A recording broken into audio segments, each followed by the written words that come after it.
Hello बच्चों, तो lecture number 14 matrix का प्रॉब्लम क्लास नंबर 3 शुरू करते हैं। और ये इस प्रॉब्लम के बाद हम लोग नया चैप्टर लेके आएंगे अपना सारणिक डिटर्मिनेंट। तो आज देखते हैं इसमें कुछ प्रॉब्लम। हमने क्वेश्चन लिखा है कि यदि A इक्वल टू एक स्क्वायर मैट्रिक्स है 3 - 4 1 - 1, तो सिद्ध करना A की पावर n हमें निकालना है। A की पावर n बराबर 1 + 2n - 4n n 1 - 2n होना चाहिए। ठीक है, सवाल ये सवाल वेरी इंपॉर्टेंट है, ये अक्सर पूछा जाता है। लेकिन जब ये पूछते हैं तो वहाँ पे लिखा रहता है अधिकतर गणितीय आगमन सिद्धांत से इसको सिद्ध कीजिए। तो हम गणितीय आगमन सिद्धांत पे भी आएंगे। आप क्लास 11th में इसको पढ़े होंगे, हम थोड़ा सा आपको हिंट देंगे, रिवाइज करेंगे और फिर इस प्रश्न को गणितीय आगमन सिद्धांत से भी बताएंगे। लेकिन उससे पहले हम इसको एपी की मदद से या जीपी जो आप पढ़े 11th क्लास में उसकी मदद से बनाने का प्रयास करेंगे। याद करिए, श्रेणियों में आप पढ़ते थे 11th क्लास में, तो अगर आपको किसी श्रेणी का कम से कम 3 पद अगर पता हो तो आप उसके आगे के कोई पद निकाल सकते हैं। फॉर एग्जाम्पल, जैसे आप एपी में अगर 3 पद ले रहे हैं 2 4 6, अगर आप पहचान गए कि एपी है, पहचानना आपको आता है। कैसे पहचानते हैं? दूसरे में से पहला घटाओ, तीसरे में से दूसरा घटाओ, और अगर बराबर है तो एपी बन जाता है। आपने देख लिया इसको, एपी है ये। तो इसके बाद आप कोई पद बता सकते हैं, अगला पद 8 हो जाएगा, 10 हो जाएगा। एनवा पद भी निकाल सकते हैं। फार्मूला होता है a + n - 1 × d। ए का मतलब 2 और डी का मतलब होता है कि सेकंड में से फर्स्ट घटाइए। t2 - t1 आपने पढ़ा होगा, तो डी मिल जाएगा, तो वैल्यू रख दीजिए तो एनवा पद मिल जाएगा। 100वां पद निकालना है तो 100वां पद निकाल सकते हैं। कहने का मतलब ये है कि अगर आप शुरू के 3 पद पहचान गए, शुरू के 3 पद आपको ज्ञात हो गया, तो कोई भी पद निकाल सकते हैं यदि श्रेणी बन गई तो। यदि श्रेणी का मतलब कि एक नियम से लिखी गई ये संख्याएँ नियमतः अनुक्रम बनी है, सीक्वेंस बना हुआ है, तो कोई भी पद आप निकाल सकते हैं। इसको आपने बहुत ढंग से 11th क्लास में एपी जीपी एचपी चैप्टर में आपने पढ़ा है। हम उसी का यूज करना चाहते हैं। देखिए कैसे, इसमें हमें निकालना क्या, हमें a की पावर n निकालना है। तो हम डायरेक्ट a की पावर n तक नहीं पहुंच सकते जितना अभी तक हमने मैट्रिक्स में पढ़ा है। हम क्या करते थे अभी तक, अगर हमें a² निकालना है तो हम a × a कर लेते थे। बात समझिएगा, हमें a³ निकालना हो तो हम a² × a कर लेते थे। a की पावर 4 निकालना हो तो a² × a² कर लो, या तो फिर a³ × a कर लो। ऐसे ही a की पावर 5 निकालना हो तो इससे पहले जो a की पावर 4 मिला उसमें a से मल्टीप्लाई कर दीजिए। यानी इस तरह हम आगे बढ़ के a की पावर 6, a की पावर 7 जो भी कहे वो निकाल सकते हैं। बात समझ रहे हैं ना? यानी हम डायरेक्ट तो नहीं कह सकते कि a की पावर 7 निकालिए, डायरेक्ट नहीं निकाल सकते भाई। a की पावर 7 के लिए आपको a की पावर 6 चाहिए, a की पावर 6 के लिए a की पावर 4 चाहिए, और वो सब हम निकाल सकते हैं। तो डायरेक्ट a की पावर n तक हम पहुँच ही नहीं पाएंगे कभी भाई। 7 के बाद 8 होगा, 8 के बाद 9 होगा, 10 होगा, n कहाँ मिलेगा क्या पता, हमें n की वैल्यू ही नहीं पता। तो उस तरीके से जैसे अभी तक हम पढ़ रहे थे, उस तरीके से डायरेक्ट a की पावर n तक तो हम पहुँच ही नहीं पाएंगे। हम a की पावर 4 तक गए थे, वो भी क्रम से गए थे। a² निकाले, फिर a³ एक पावर 4, ऐसे क्रम से बढ़ते थे। तो यहाँ पे क्रम से चलेंगे तो a की पावर n कभी मिलेगा ही नहीं। तो हमें कुछ ऐसा करना होगा कि हम a की पावर n तक पहुँचें, और उसके लिए हम आपको 2 तरीका बताएंगे। एक एपी की मदद लेना चाहेंगे और एक मैथमेटिकल इंडक्शन, गणितीय आगमन सिद्धांत। तो 1 बाय 1 पहले हम एपी की मदद लेना चाहते हैं। इसके लिए करेंगे क्या हम, देखिए हमें a की पावर n निकालना है, तो हम a की पावर 1 निकालेंगे, a की पावर 2 निकालेंगे, a की पावर 3 निकालेंगे। 3 पद निकालेंगे और फिर देखेंगे इसमें क्या हो रहा है, इसके जो एलिमेंट हैं वो किस नियम का फॉलो करके बढ़ रहे हैं। तो उसी नियम को आगे बढ़ा के हम a की पावर n डायरेक्ट निकाल लेंगे। ये हमारा तरीका होगा। ठीक है, तो देखते हैं, शुरू करते हैं। a की पावर 1 पहले निकालें, और a की पावर 1 का मतलब वही a, किसी की पावर 1 हो तो फिर उसकी वैल्यू वही होती है। तो a की पावर 1 यही है, ये ठीक है। अब हम a की पावर 2 निकालें। a की पावर 2 का मतलब a × a, इसको तो आप जानते ही हैं। तो ये जाएगा 3 - 4 1 - 1 ×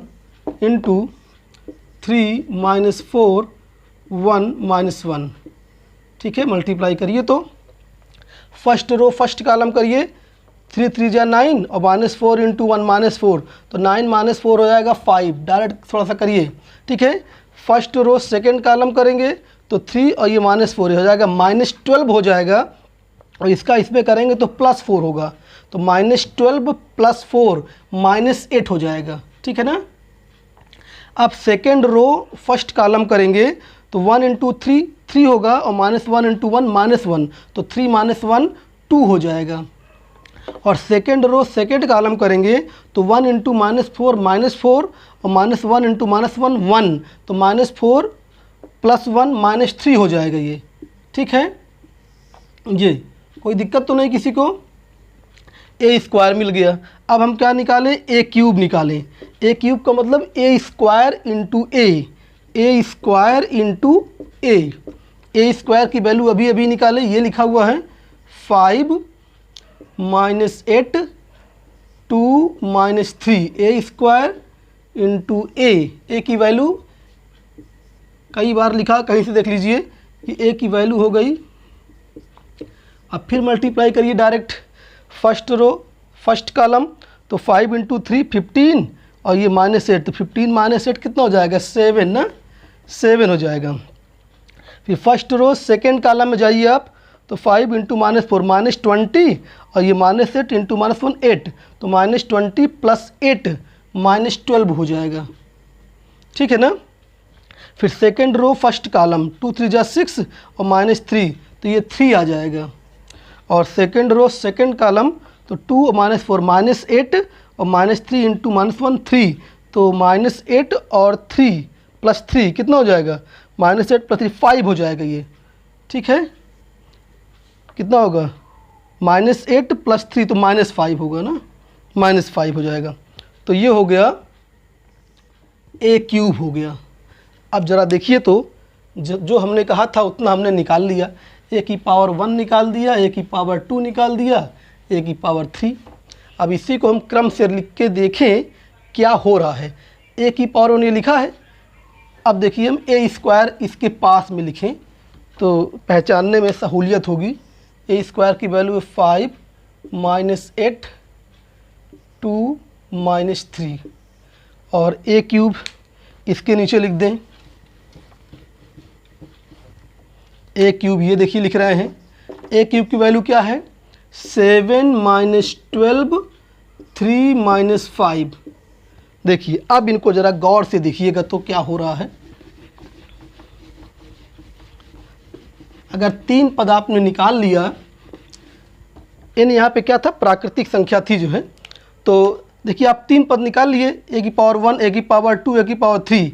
तो इसमें देखिए तो जैसे इसका पहला पद देखिए, दूसरे वाले का पहला पद देखिए, देखिए इसका पहला पद क्या है, 3 है, इसका पहला पद क्या है, 5 है, इसका पहला पद क्या है, 7 है। ज़रा अलग से पहचानिए, ये 3 5 7 कुछ हो रहा है क्या इसमें, पहचानिए, किसी नियम से लिखा है कि नहीं लिखा है। तो ये नियम अगर आप पहचान रहे हो तो ये AP ही तो है। ये 2 का डिफरेंस है, 3 + 2 5 5 + 2 7, तो AP बन रहा है। ऐसे ही यहाँ का -4 देखिए, यहाँ का -8 देखिए, यहाँ का -12 देखिए, ये GP बन रहा है। 2 का मल्टीप्लाई हो रहा है बार बार, इसमें 2 का मल्टीप्लाई करोगे तो -8 हो जाएगा, इसमें करोगे तो -12 हो जाएगा जो है। नहीं सॉरी, ये भी AP ही है, ये भी AP ही है, इसमें भी डिफरेंस है -4 का जो है, तो ये भी AP बन जाएगा। और फिर ये 1 है, ये 2 है, ये 3 है, देखिए ये भी AP है।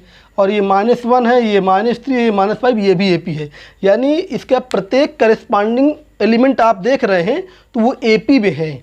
तो अब ये कोई भी पद हम निकाल सकते हैं। तो अगर ये a³ मिल गया तो हम डॉट डॉट डॉट यहाँ पे करेंगे और डायरेक्ट अब हम a⁻n निकालने जा रहे हैं। तो a⁻n कैसे निकालें ज़रा देखिए। तो ये हमारा तरीका क्या होगा, इसका पहला पद, इसका पहला पद, इसका पहला पद लिख देंगे इसका nवां पद, ठीक है। a⁻1 में ये पहला पद है, a⁻2 में ये पहला पद है, a⁻3 में ये पहला पद है। तो a⁻n में लिखेंगे तो पहले पद के स्थान पे क्या होगा, इसी के हिसाब से हम nवां पद चाहते हैं। 3 5 7 डॉट डॉट डॉट का nवां पद। आई ए की पावर n मतलब पहला पद, दूसरा पद, तीसरा, तो nवां पद हमें चाहिए। ऐसे यहाँ पर देखिए -4 -8 -12, ठीक है। थोड़ा यहाँ पे स्पेस कम है,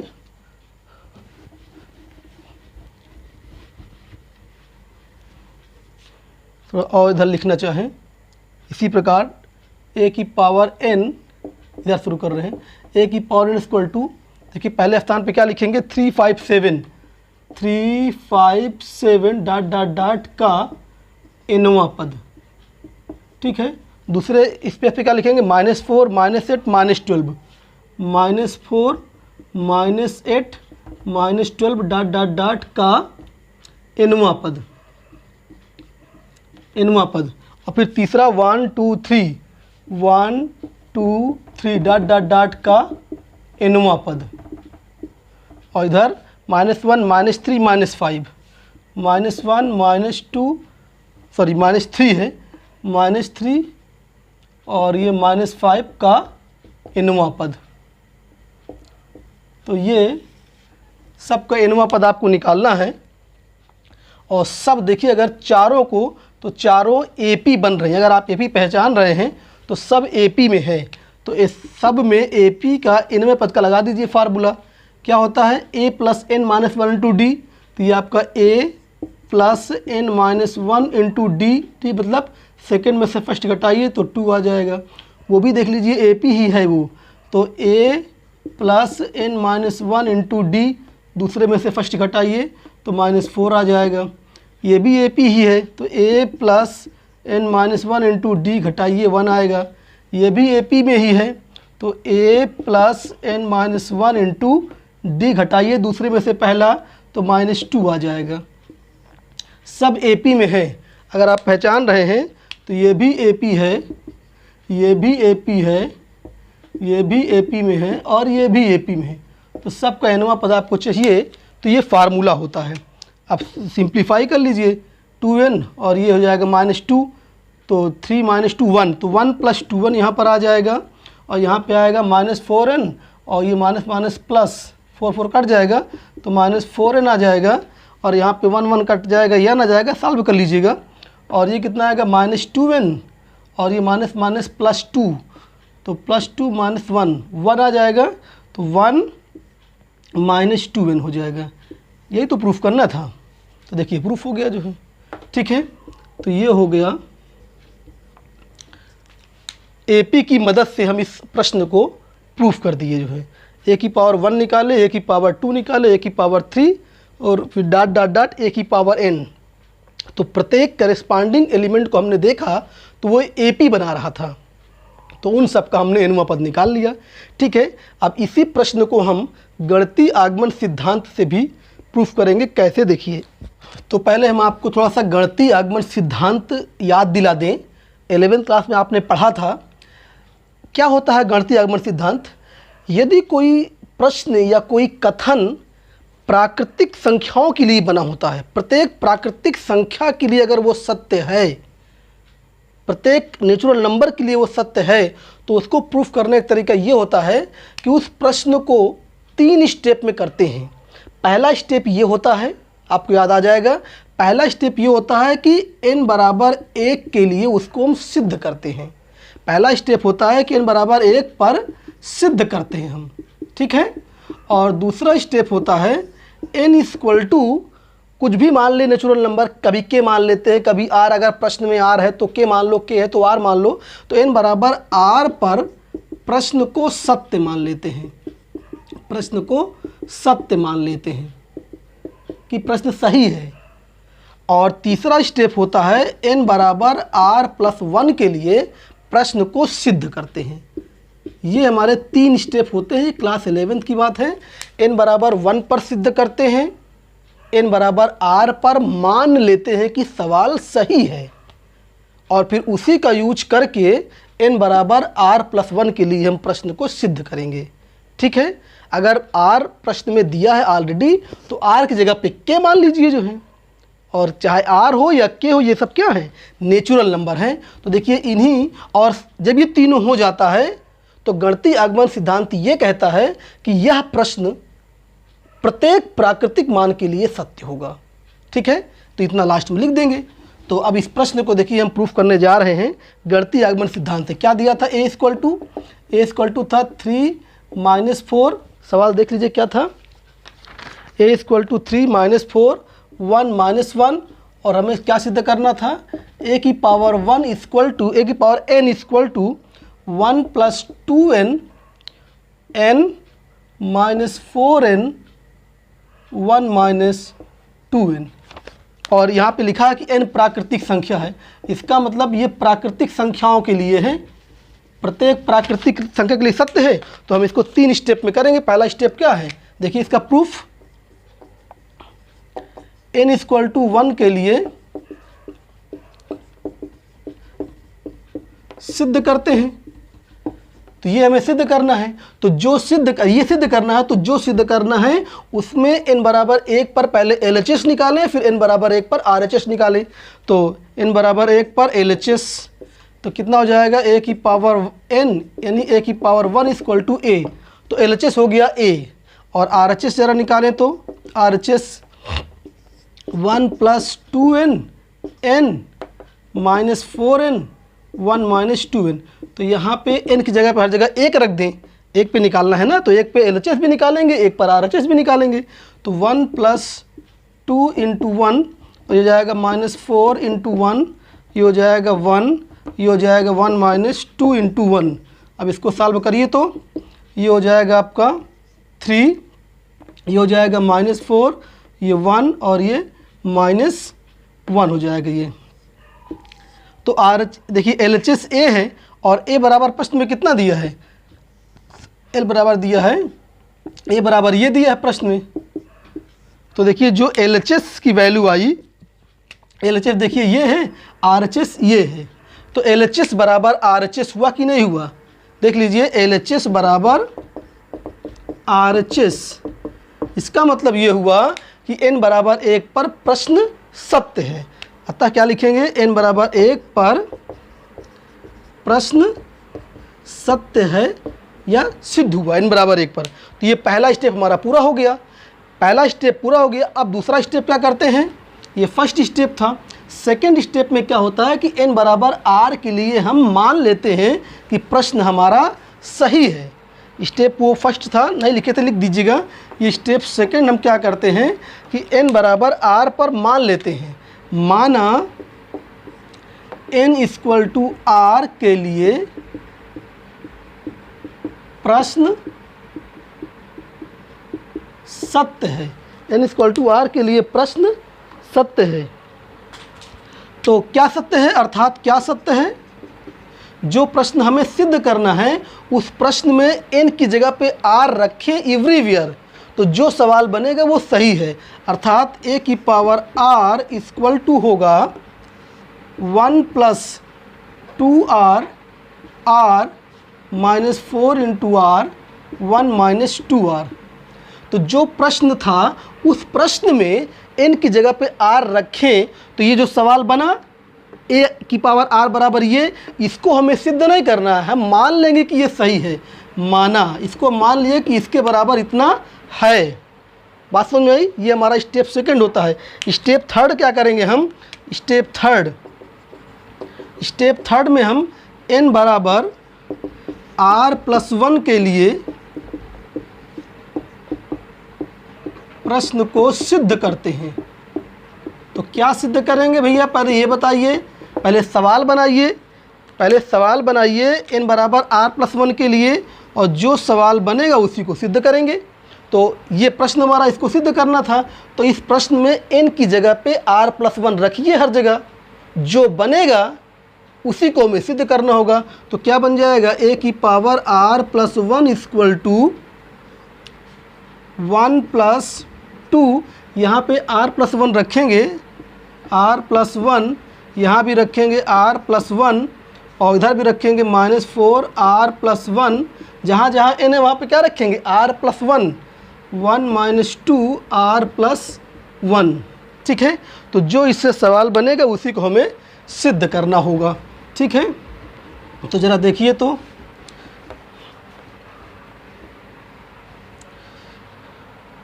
थोड़ा इसको और सिंप्लीफाई कर लें हम।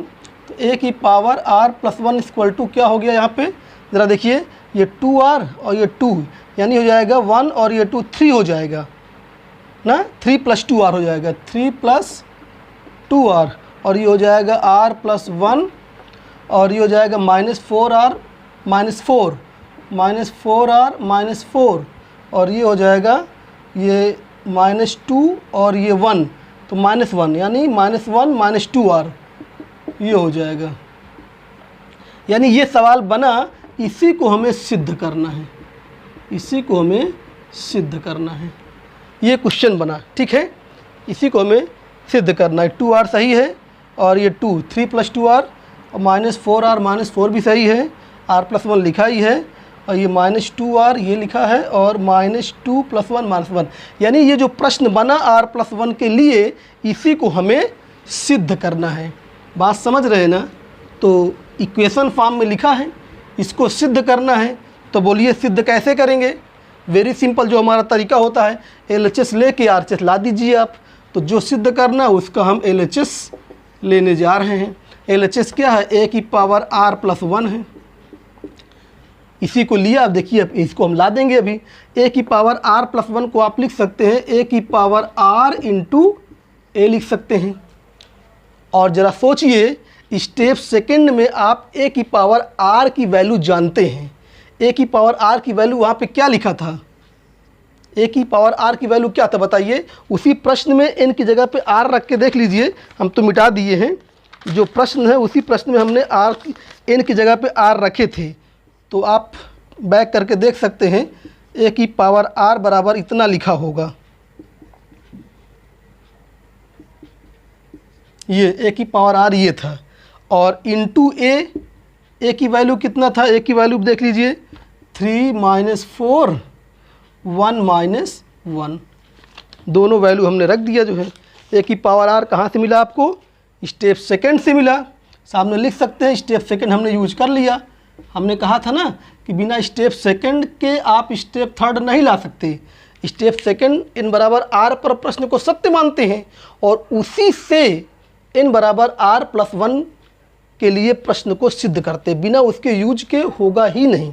तो ये ए की पावर r यहाँ पे आप देख रहे हो ना, इसका मान स्टेप सेकंड में लिखा है, वही हमने यहाँ पुट कर दिया है, और ए की वैल्यू तो प्रश्न में दिया है। मल्टीप्लाई करना आता है, मल्टीप्लाई कर लीजिए आप।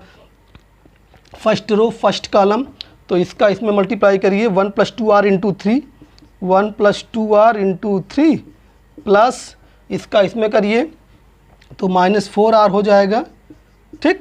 फिर first row second column, 1 + 2r का -4 में गुणा करेंगे, 1 + 2r -4, और इसका इसमें करेंगे माइनस प्लस हो जाएगा 4r।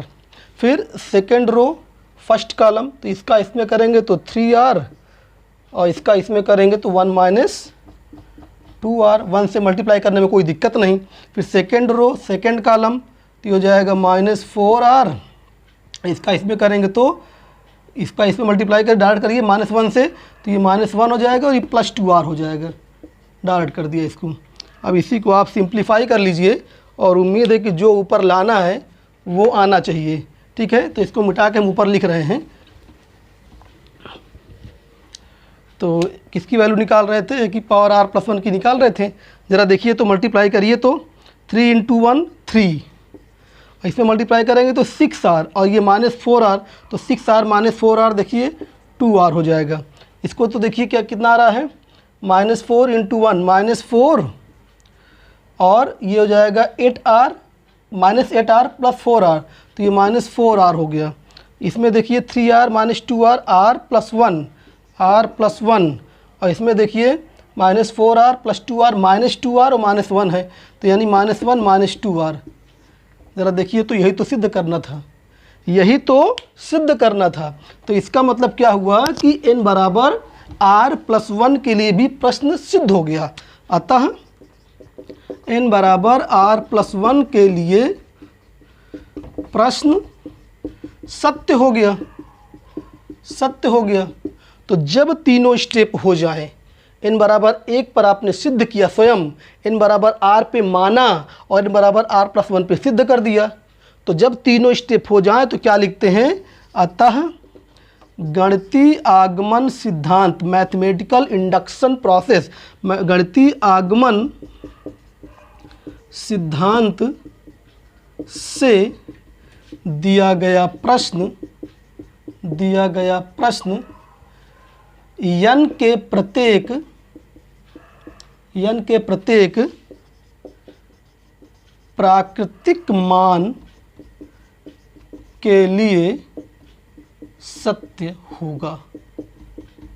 अर्थात जो हमारा प्रश्न था वो सिद्ध हो गया। a की पावर n बराबर जो ही प्रश्न था क्या था, 1 + 2n, सवाल जो भी था वो सिद्ध हो गया। 1 + 2n - 4n और n 1 - 2n, ये सिद्ध हो गया प्रत्येक n के लिए, फॉर एवरी n के लिए। ठीक है, तो इस तरह से ये प्रश्न कंप्लीट हो गया। बड़ा सवाल है, इंपॉर्टेंट सवाल है, आता है अक्सर। अगर लिख के आ गया कि गणितीय आगमन से करिए तो गणितीय आगमन से ही आपको करना पड़ेगा, और नहीं लिखा तो चाहे पहले मेथड से करिए या दूसरे मेथड से करिए। पहले मेथड में हमने एपी का यूज किया था, दूसरे मेथड में मैथमेटिकल इंडक्शन का यूज किया था। ठीक है, तो अब हम अगला सवाल लेने जा रहे हैं। तो ये आपके सामने एक सवाल और हमने लिखा, fx की वैल्यू दिया है यहाँ पर। fx एक फंक्शन है, वेरिएबल x है यहाँ पर, यानी x का फंक्शन है। fx = मैट्रिक्स रूप में लिखा है cos x - sin x 0, sin x cos x 0, 0 0 1, और आपको सिद्ध करना है कि fx × fy बराबर होगा fx + y। ठीक है, तो देखिए सवाल को हम कैसे सॉल्व करेंगे। सवाल बहुत कठिन नहीं है। जो सिद्ध करना है उसमें क्या क्या है ज़रा देखिए। तो जो सिद्ध करना है उसमें fx है, fy है और fx + y है। ठीक है, आपको पहले थोड़ा सा हम फंक्शन के बारे में बता दें। सेट थ्योरी का पोर्शन है ये। जैसे मान लीजिए fx = लिखा हो x² + 2 लिखा हो, और हम आपसे पूछें कि f2 का मान बताओ, f2, तो इसको आप जानते हो, कर सकते हो। अगर fx बराबर ये लिखा हो तो f2 निकालने का मतलब कि x के स्थान पे हमने 2 रखा है, तभी तो f2 बना। f2 कब बना, जब x की जगह पे 2 रख दिया। तो फिर उधर भी x की जगह पे 2 रखना पड़ेगा आपको। जहाँ जहाँ x हो वहाँ 2 रख दीजिए तो f2 मिल जाएगा। तो ये कितना हो जाएगा, 6 हो जाएगा।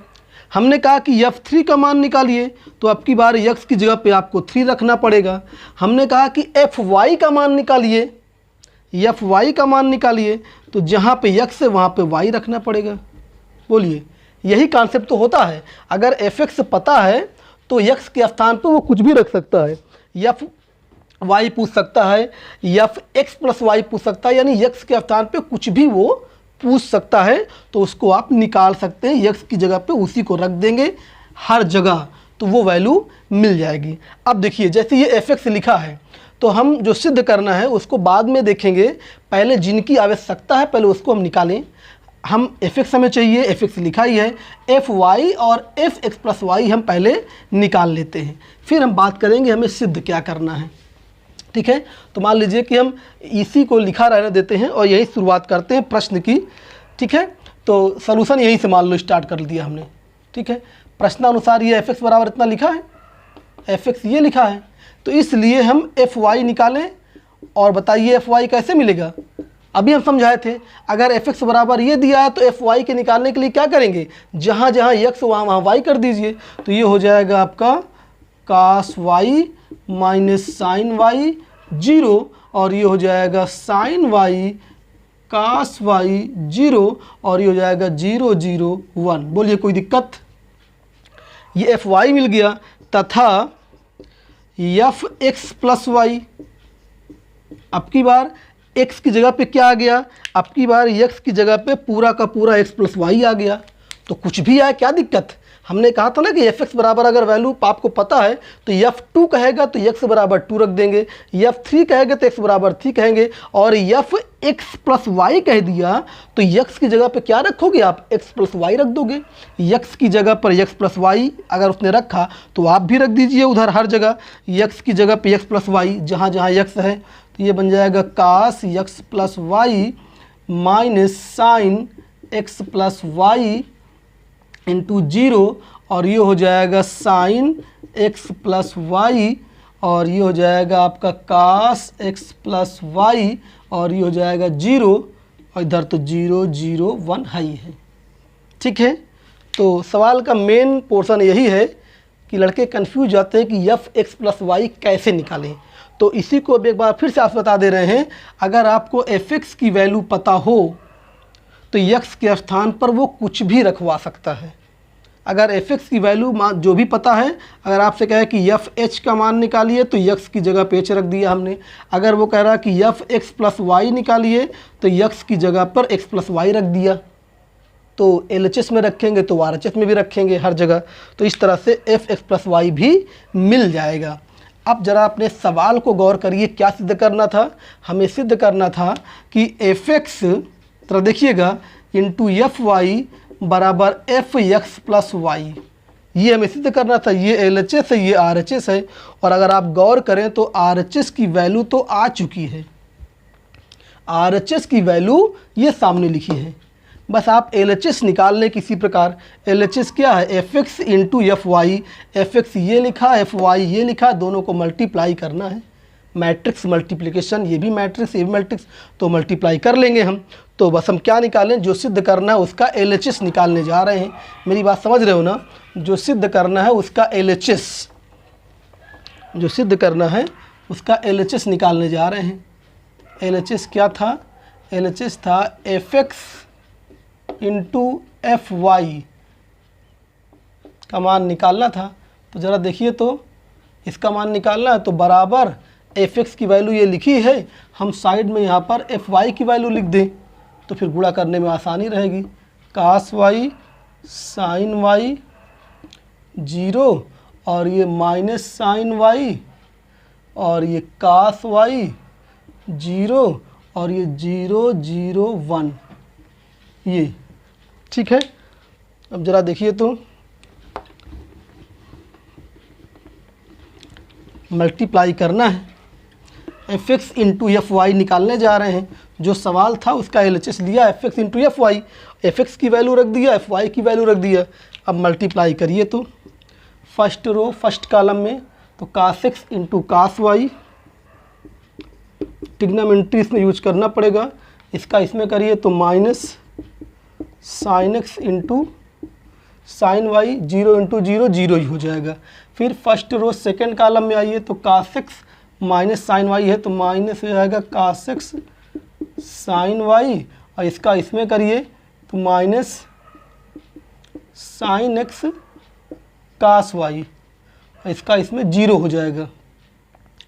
ठीक है, और फर्स्ट रो और थर्ड कॉलम में जाएंगे तो cos X into 0 sine X into 0 0 into 1 0, तो ये 0 ही आ जाएगा। ठीक है, ये 0 आ जाएगा। फर्स्ट रो का हो गया। अब सेकेंड रो फर्स्ट कॉलम तो sine X into cos x, sine X into cos Y है, और cos X into sine Y, cos X into sine Y, और इसका ऐसा 0 हो जाएगा, 0 नहीं लिख रहे हैं। फिर सेकेंड रो सेकेंड कॉलम में जाइए तो sine X minus sine Y है तो माइनस पहले लिख दीजिए, तो sine x sine Y, sine x sine Y, इसका इसमें करिए, जैसे मल्टीप्लाई करते हैं वही कर रहे हैं ये, और 0 इंटू 0, ये 0 है तो इसको नहीं लिख रहे हैं। ठीक है, फिर सेकेंड रो के साथ थर्ड कॉलम में साइन एक्स इंटू 0 0, कास एक्स इंटू 0 0 0 इंटू 1 0, ये 0 आ जाएगा। आप थर्ड रो के साथ शुरू करिए तो थर्ड रो फर्स्ट कॉलम में आप देखिए तो 0 ये 0 ये 0 ये 0, तो ये 0 हो जाएगा। थर्ड रो सेकेंड कॉलम में जाइए तो भी 0 मिल रहा है, और थर्ड रो थर्ड कॉलम में तो 1 मिल जाएगा। तो ये मल्टीप्लिकेशन हमने कर दिया। अब ज़रा ट्रिग्नोमेट्री आप अगर पहचान रहे हैं तो ज़रा देखिए क्या लिखा है यहाँ पर, cos x cos Y minus sine x sine Y, तो ये कास एक्स प्लस वाई का फार्मूला लिखा है अगर आप पहचान रहे हैं तो। और इसको देखिए क्या लिखा है, ये क्या लिखा है, sine x cos Y plus cos x sine Y, ये साइन ए प्लस बी का फार्मूला है, तो ये हो जाएगा आपका साइन एक्स प्लस वाई हो जाएगा, और ये 0 है ही है। और ज़रा इसको आप अगर देखें, यहाँ माइनस कामन ले लीजिए पहले, और माइनस अगर कामन लेंगे तो sine x cos Y plus cos x sine y हो जाएगा। पहले तो माइनस कॉमन लीजिए, डायरेक्ट करेंगे, माइनस कॉमन लीजिए तो ये पूरा प्लस में हो जाएगा और ये फार्मूला बन जाएगा साइन एक्स प्लस वाई का फार्मूला बन जाएगा, ये साइन एक्स प्लस वाई का फार्मूला। बात समझ रहे हैं ना आप? माइनस कॉमन लीजिए तो अंदर क्या बचेगा, अंदर बचेगा देखिए ये sine x cos Y plus में हो जाएगा साइन एक्स कास वाई, और ये हो जाएगा कास एक्स साइन वाई हो जाएगा, कास एक्स साइन वाई। तो किसका फार्मूला है? साइन ए प्लस बी का फार्मूला है, ये वही हमने डायरेक्ट लिख दिया है। और ये इसको देख लीजिए, अगर यहाँ पे आप माइनस कॉमन लीजिए तो साइन एक्स कास वाई और प्लस कास एक्स, नहीं माइनस कॉमन अगर लेंगे आप तो कास एक्स, नहीं तो इसमें माइनस कॉमन लेने की आवश्यकता ही नहीं। देखिए क्या बन रहा है, cos A cos B minus sine A sine B, यानी कास ए प्लस बी का फार्मूला है ये। किसका फार्मूला है ये? कास एक्स प्लस वाई का फार्मूला है ये, cos x cos Y minus sine x sine y, ठीक है।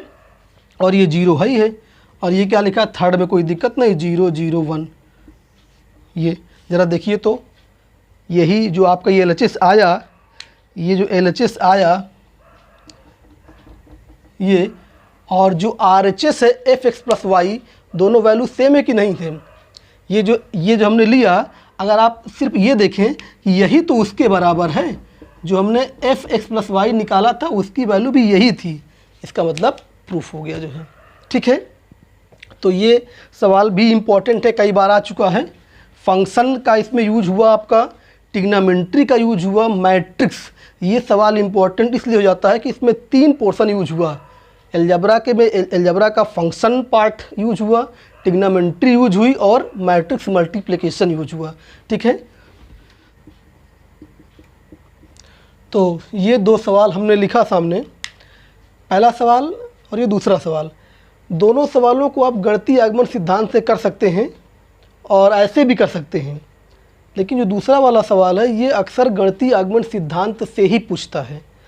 तो ये सिंपल सवाल है, इसको आप गणितीय आगमन सिद्धांत से स्वयं लगाने का प्रयास करिएगा जो है। एक बार n बराबर 1 के लिए सिद्ध करिएगा, जब n बराबर, हिंट दे रहे हैं हम दूसरे सवाल का, n बराबर 1 पर आप सिद्ध करेंगे तो n बराबर यहाँ पे 1 रखेंगे तो ये AB हो जाएगा और इधर BA हो जाएगा। AB बराबर BA देखिए दिया ही है, तो n बराबर 1 पर सिद्ध हो जाएगा। फिर n बराबर R पर आप मान लीजिएगा, और जब मानेंगे तो क्या हो जाएगा, ए बी की पावर R बराबर B की पावर R इंटू A। इसको मान लीजिएगा कि ये सही है, स्टेप सेकेंड। और स्टेप थर्ड में क्या करने जाएंगे, n बराबर R प्लस 1 के लिए सिद्ध करना होगा। तो क्या सवाल बनेगा आपका, ए बी की power R plus 1 equal to B R की पावर 1 इंटू ए। ये आपको सिद्ध करना, ये क्वेश्चन मार्क है, ये सिद्ध करना होगा स्टेप थर्ड में। तो आप LHS ले लीजिएगा, LHS, और LHS से फिर RHS आ जाएगा स्टेप सेकंड को यूज करके। जैसे ये लिखा ए बी की पावर R प्लस 1, तो इसको आप b की पावर R प्लस 1 को लिखिएगा b की पावर R इंटू बी। तो ये क्या बन जाएगा, ए बी की पावर R इंटू बी। और देखिए ए बी की पावर R की वैल्यू ये दिया है, तो उसी को रख के एक बार ट्राई करिएगा, ठीक है। आसान सवाल है, दोनों को गणितीय आगमन सिद्धांत से कर लीजिएगा जो है, ठीक है। ये सवाल तीसरा है, तो इसको देखिए हम बताने जा रहे हैं। इस पे सिंपल सवाल भी बन जाते हैं, इस पे ऑप्शनल सवाल भी 1 नंबर का पूछ सकता है और बड़ा सवाल भी पूछ सकता है। अगर 1 नंबर में मान लीजिए सवाल आ गया तो इसको आप एक फार्मूले के रूप में याद कर लीजिए। देखिए यहाँ पे प्रत्येक नंबर 1 1 1 1 1 दिया है, ठीक है। जैसे मान लीजिए, और सिद्ध करना है a की पावर n बराबर ये, यहाँ पे क्या लिखा है, हर जगह क्या लिखा है, 3 की पावर n माइनस 1। इसको आप एक फार्मूले के रूप में याद कर लीजिए, फार्मूले के रूप में। जैसे a इक्वल टू इतना दिया है, और अगर आपसे पूछे a की पावर 4 का मान बताइए डायरेक्ट, तो अगर आप उसको याद कर लिए एज ए फार्मूला, तो बताइए n की जगह पे 4 है कि नहीं है। तो जब n की जगह पे 4 है तो n माइनस 1 यानी 4 माइनस 1 3। तो हर जगह 3 की पावर 3, 3 की पावर 3, 3 की पावर 3 हर जगह हो जाएगा। 3 की पावर 3, 3 की पावर 3 का मतलब 27, तो हर जगह 27 हो जाएगा। 27 27 27 9 बार हो जाएगा। तो इसको इसलिए बता रहे हैं हम कि ये बड़े सवाल के रूप में भी आ सकता है और 1 नंबर में भी आ सकता है। जैसे कह दे कि यदि a बराबर ये, तो a की पावर 4 की वैल्यू होगी 4 ऑप्शन दे दे आपको, तो जिसमें 27 27 27 27 लिखा होगा वो आपका सही हो जाएगा। आपको अगर a की पावर 5 का मान पूछे डायरेक्ट बताइए तो n बराबर 5, तो यहाँ पे n-1 है और अंदर जो है क्या है n-1 है, तो n-1 का मतलब 4 हो जाएगा। अगर n बराबर 5 है तो n-1 4, तो अंदर क्या हो जाएगा 3 की पावर 4, 3 की पावर 4 हर जगह लिख देंगे, यहाँ भी लिख देंगे, यहाँ भी 3 की पावर 4 का मतलब 81, हर जगह 81 लिख देंगे जो है। तो ये कह रहे हैं कि इसको एज ए फार्मूला अगर आप याद कर लेंगे तो 1 नंबर का सवाल भी बन जाएगा। और बाकी रही बात प्रूफ की, तो प्रूफ के लिए बड़े नंबर में 4 नंबर 5 नंबर में आ सकता है, ठीक है, अगर प्रूफ करने के लिए बोल दें। तो इसको भी आप देखिए, इसको भी आप 2 तरीके से हल कर सकते हैं। जैसे हमने पहला सवाल बताया था कि आप यहाँ पर a की पावर 1 निकाल लीजिए, a की पावर 2 निकाल लीजिए, a की पावर 3 निकाल लीजिए, ठीक है, हम आपको हिंट दे रहे हैं, कोशिश करिएगा। और फिर डायरेक्ट आप a की पावर n लिख सकते हैं, ठीक है। जब a की पावर 1 निकालेंगे तो यही जो लिखा है वही है, ठीक है। और यहाँ पे जो प्रत्येक पद 1 लिखा है, आप कोशिश करिएगा कि इस 1 को हम लिख देंगे 3 की पावर 0, 3 की पावर 0, 3 की पावर 0 ऐसे लिख देंगे हर जगह। बात समझ में आई कि नहीं आई? या 0 ना लिख करके हम क्या लिख दें, यहाँ पे 1-1 लिख देंगे, 1-1 का मतलब 0 ही होता है, ये लिख देंगे हम। और जब आप a की पावर 2 निकालने जाओगे तो आप निकालिएगा a की पावर 2 का मतलब a इंटू a यानी a स्क्वायर। और जब a स्क्वायर आप निकालोगे तो वो आएगा, जो ये आएगा, हम आपको पहले से बता दे रहे हैं कि ये आएगा जो है, आप कोशिश करिएगा। ये a लिखा है, अगर आप a स्क्वायर निकालोगे तो यही आएगा जो हम लिख दिए। और इस 3 को हम अगले स्टेप में अगर ऐसे लिख दें 3 की पावर 2-1, तो क्या कोई दिक्कत है क्या? पावर में 1 लिखा है तो हम 1 को 2-1 बोल सकते हैं। यहाँ पर भी 3 की पावर 2-1, 3 की पावर 2-1, 3 की पावर 2-1, 3 की पावर 2-1, 3 की पावर 2-, हर जगह हम लिख सकते हैं 3 की पावर 2-1 आया, ये है, हमने इसको ऐसे सेट कर दिया। ऐसे ही आप जब a क्यूब निकालने जाएंगे तो a क्यूब कैसे निकालेंगे, करना आपको, हमने आधा सवाल बता दिया। a क्यूब बराबर हो जाएगा a स्क्वायर इंटू a हो जाएगा। a स्क्वायर की वैल्यू आप ये वाला लीजिएगा, a स्क्वायर की वैल्यू ये लीजिएगा और a की वैल्यू ये। तो इसको अगर सॉल्व करेंगे तो हम आपको बताएं कितना आएगा, ये आएगा, पूरा आप मल्टीप्लाई करके सॉल्व कर लीजिएगा तो ये कितना आ जाएगा, यहाँ पे 9 आ जाएगा, 9 9 9 एवरीवेयर 9 9 आ जाएगा। आप खुद करिएगा जो है। अब इस 9 को हम कैसे लिख सकते हैं, इस 9 को लिख सकते हैं 3 की पावर 3-1।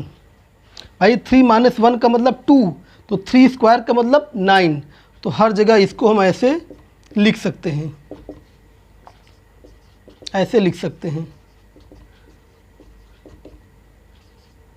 जो आया है उसको हम इस तरह मैनेज कर सकते हैं। ये अब ज़रा देखिए, ये a की पावर 1 लिखा है, a की पावर 1 का मतलब a, तो a में जो ये 1 लिखा है, हम 1 को 3 की पावर 1-1 लिखे हैं हर जगह, 3 की पावर 1-1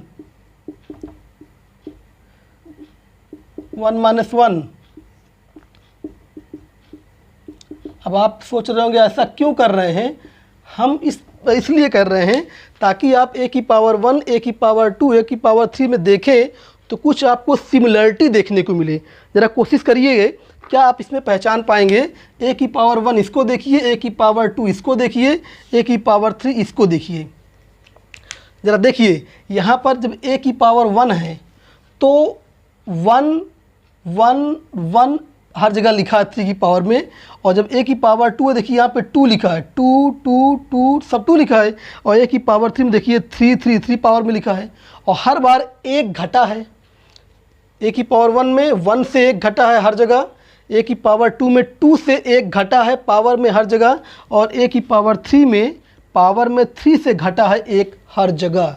तो अगर आप a की पावर 1, a की पावर 2, a की पावर 3 लिख दिए तो डॉट लास्ट में क्या लिख सकते हैं, dot dot dot dot dot dot.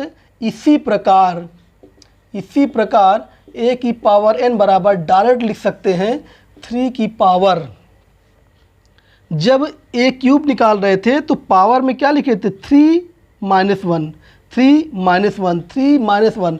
ए की पावर 2 निकाल रहे थे तो पावर में क्या लिखा है, 2 - 1, 2 - 1। तो जब पावर n है तो पावर में क्या लिखेंगे, n - 1, n - 1, n - 1, n - 1, n - 1। बोलिए, कोई दिक्कत तो नहीं किसी को? हमने पूरा सवाल प्रूफ कर दिया है। बस हमने एक काम नहीं किया है, हमने गुणा नहीं किया। बस हमने कहा गुणा आप खुद करोगे, हमने सारे मान डायरेक्ट रखा है। आप गुणा करना आता है, ए स्क्वायर निकालना होगा तो फिर से बोल रहे क्या करेंगे आप, ए स्क्वायर में ए इंटू ए करेंगे और ए की वैल्यू वही जो प्रश्न में दिया था 1 1 1 1 1 उसी को रखेंगे तो ये आ जाएगा। और जब ये आ जाएगा तो इसी को हम मॉडिफाई कर रहे हैं। हम 3 की जगह पे लिखेंगे 3 की पावर 2 - 1, 3 की पावर 2 - 1। पावर में 1 है, यहाँ पावर में कितना, 1, और 1 को हम 2 - 1 लिख सकते हैं। तो वही हर जगह किया हमने। फिर जब आप ए क्यूब निकालने जाएंगे तो ए स्क्वायर इंटू ए लिखेंगे, मल्टीप्लाई करेंगे तो ये आएगा। ये 9 का मतलब 3 स्क्वायर होता है, 9 का मतलब 3 स्क्वायर, 3 की पावर 2, और हम 2 की जगह पे 3 - 1 लिख सकते हैं। वही हमने हर जगह 3 - 1 3 - 1 लिखा है। ठीक है, तो जब पावर में 3 है तो 3 - 1, पावर में 2 है तो 2 - 1, पावर में 1 है तो 1 - 1, और जब पावर में n होगा तो n - 1। सिमेट्री बनाने के लिए हमने ऐसा किया है। तो इस प्रकार से ये सवाल भी कंप्लीट हो गया। ये सवाल प्रूफ तो इम्पोर्टेंट है ही है, लेकिन इस पे 1 नंबर का सवाल बनता है, ये ज़्यादा इम्पोर्टेंट है। इसलिए इस प्रश्न को आप एक फार्मूले के रूप में याद करिएगा जो है। ठीक है, तो ये क्लास हम समाप्त करते हैं यहीं पर। अब हमारा जो अगला लेक्चर होगा वो डिटर्मिनेंट का होगा, न्यू चैप्टर शुरू होगा। ठीक है, धन्यवाद।